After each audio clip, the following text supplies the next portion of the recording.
And when it comes to Kyiv regime, we have Kommersant newspaper's report here about interview that Zelensky, formerly president of Ukraine, although illegitimate, obviously, Zelensky gave to a Guardian propaganda outlet from UK, and he once again spoke about some nonsensical stuff during this interview, including about Kursk salient area, and he claimed that Kyiv, due to this invasion into Kursk region, Kyiv now in a position to dictate something to Moscow, and eventually to exchange Kursk salient area into some other territories that is under Russian control. And the rumors are that Zelensky and his Western backers are dreaming about reclaiming Zaporozhye nuclear power plant, and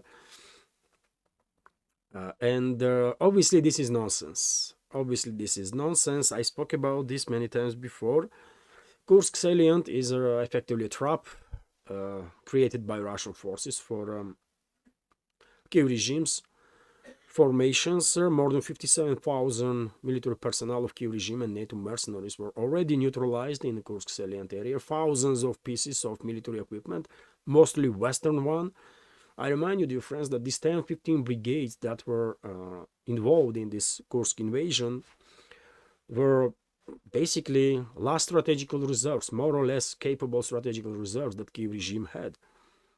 And those reserves are decimated now, and according to reports, Zelensky and his associates are forced to remove some more or less battle-capable formations now, units from other sectors of the front line, to direct them to Sumy region as a reserve, and then eventually into Kursk salient, because of their high losses that Kyiv regime's forces and NATO mercenaries are suffering in Kursk salient area. And dear friends, as long as Zelensky and his associates, their Western backers, are so deep in this illusion that this borderline, tiny borderline area of Kursk region is so important strategically that they can force Russia to do something to exchange Zaporozhye nuclear power plant for this territory or some other parts of already liberated territories. As long as they are this delusional,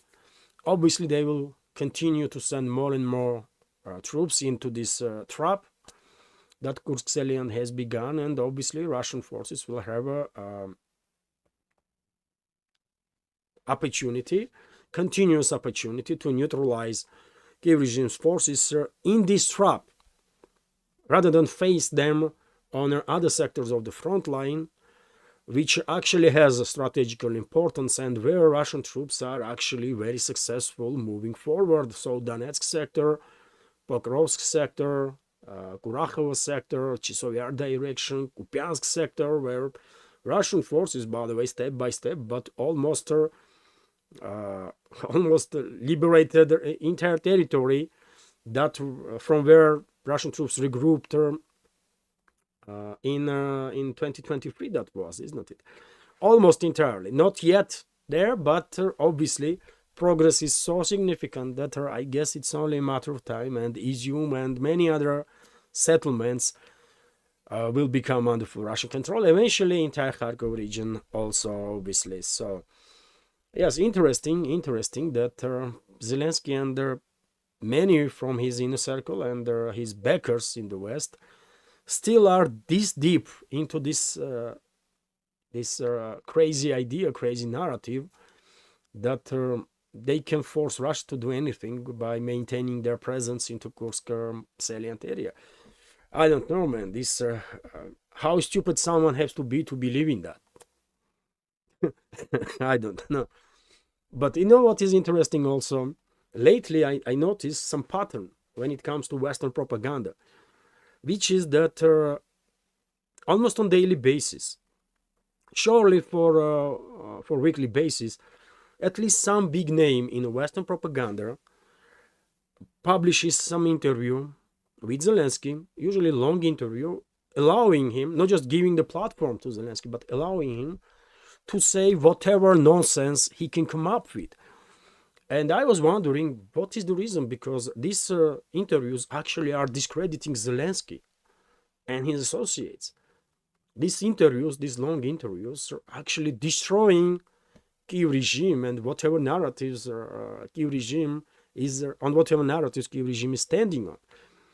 And I come up with only explanation for now, which is that well, seems like at least certain groups in the Western ruling class are really facing the reality now. Not all of them, but at least certain influential groups really are beginning to face the reality, acknowledge that they lost this proxy war against Russia, and potentially they really want to de-escalate. And those groups probably are standing behind Trump also.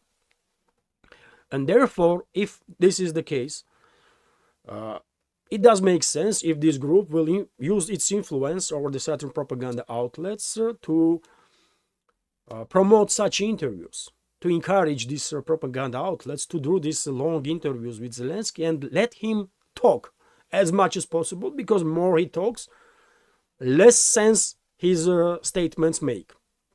Right? I guess at this point, even diehard supporters of Zelensky's regime or extreme Russophobes in the West are struggling to understand what Zelensky is talking about at all, right? And his henchmen in these interviews.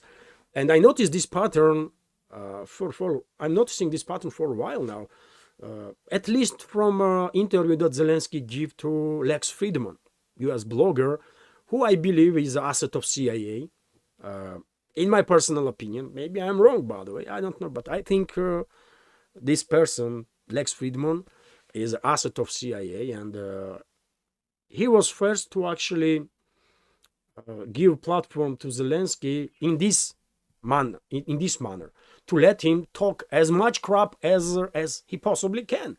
And that's what Zelensky did, and many of his supporters were quite upset because of the language he used, because of the statements that he made, and for many, many reasons. And since then, almost every week, by the way, there is an interview after interview after interview when he makes more and more crazy stuff.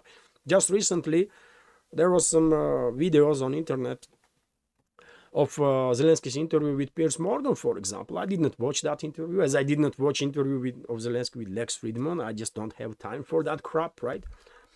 But I see some short videos, and during his conversation, Zelensky's talk with Piers Morgan, he started demanding nuclear weapons, isn't it? Also a topic that will make nervous many extreme Russophobes in the West, because they don't want to die, actually. They don't want to Third World War to be provoked, right? They might hate Russia as much as they possibly can, but still they want to live, you know? And when Zelensky is talking about acquiring some nukes, and when Zelensky said, for example, Podolyak just a couple of days ago during one of the interviews, saying that direct war between US and Russia would be beneficial for the regime. And when they hear that kind of stuff, they are beginning to worry, you know. Understandably so, because yet again they don't want to die in possible full-scale conflict between NATO and Russia, which will mean end of everything. And so, yes, it is clearly a pattern. Just a couple of days ago, Reuters had an interview with Zelensky, during which Zelensky demonstrated some maps and gave some crazy talks. He was offering Trump some territories that are actually liberated by Russian forces. So by doing so, he was kind of inviting US troops to directly fight Russia for those territories. I mean, as I'm telling you, dear friends, it is clearly a pattern that Zelensky is given a platform to allow him to talk as much nonsense as possible, which will make it much easier, by the way, for Western ruling class, at least some parts of the Western ruling class that fed up with all this proxy war against Russia and all this crisis, to remove him actually from office and to really take some steps towards the escalation. question is, what about other part of the Western ruling class that is still all about continuation or prolongation of this war, but let them deal with each other, isn't it? And when it comes to fate of Zelensky, well, more and more outlets, more and more journalists, by the way, are actually openly now saying that Zelensky's time is up, and Western ruling class, Western elites, at least some groups there, already working to replace him with some other individuals that could be more useful to de-escalate, because they are realizing that Zelensky is actually obstacle on the path of de-escalation. And for example, RIA Novosti paid attention to article in a Post-Times newspaper. I'm not familiar with this newspaper, by the way. I don't even know from which country this paper is, but anyways, I cannot know all the media outlets worldwide, isn't it? It's just not possible, really. Only for AIs, maybe, or artificial general intelligence, even. But anyways, RIA Novosti did pay attention to this article in Post-Times, which claims that Trump's administration is actually interested in removing Zelensky, because they consider him as a deadweight and a significant obstacle on the path towards de-escalation. And the article itself, I don't know what kind of sources this newspaper has in White House or in Washington, but topic itself definitely does make sense. I was predicting that Zelensky will be removed for quite a while, and I was predicting that, I was even saying names that probably will replace Zelensky. For example, Zaluzhny, isn't it? Veterans of our community know about it. And now, by the way, now even Ukrainian journalists and publications, media outlets, are talking about it. And for example, yesterday, Ukrainian journalist, public figure, politician Anatoly Shary, who has a huge following, by the way, on the internet, just on YouTube, he has like 3.24 million followers, right? Which is, I mean, huge, obviously. For someone who talks about politics, by the way, he does not make some entertaining content, right? And Anatoly Shary is a Ukrainian journalist, as I said, public figure, in exile. He used to live in Spain. I don't know where he lives now, because he was targeted by Kyiv regime several times, he and his family.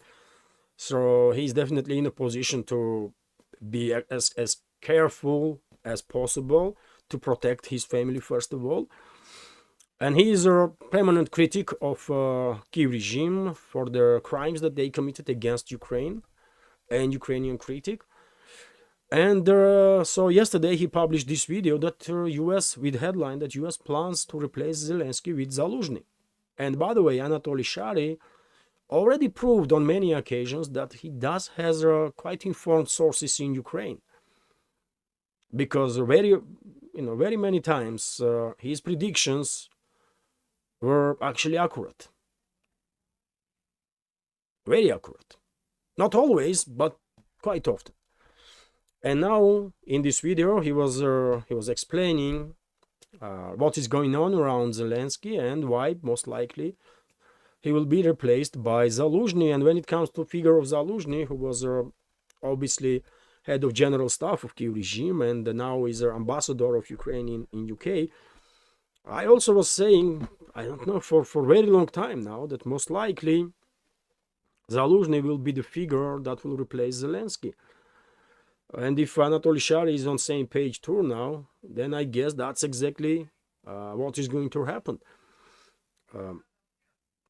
At least Zaluzhny definitely has big chances to replace Zelensky. Question is how this will play out. There is two options that I can tell. Either militaries will forcefully remove Zelensky from office, then they will appoint elections in which Zaluzhny will be given a majority of votes, and he will be appointed by Western ruling class as a next president. Either West will force Zelensky himself now to appoint elections in next 3 to 5 months, and to basically hand over powers to Zaluzhny. But in any case, Zelensky is finished, by the way, that's for sure. And I guess Zelensky himself and his associates do understand that. And now they are fighting not so much for maintaining power in Kiev, but to maintain wealth that they steal from all these tens and hundreds of billions of dollars and euros that formerly was allocated for Kiev regime. These people become filthy rich, by the way, multi-billionaires, right, including Zelensky. And I think they are now concerned mainly about securing their own safety and securing wealth that they steal from this foreign aid. And by doing so, they are capable of blackmail. They are capable of any sort of provocation. Hello everyone, if you find this video informative and interesting, please click that like button, leave some commentary and share with your friends. If you want to support my work, you can do it through several means. All the links are on this video in the description box and in the pinned comment. And if you want to have access to full show, please consider to subscribe to my Patreon and Boosty pages. Thank you.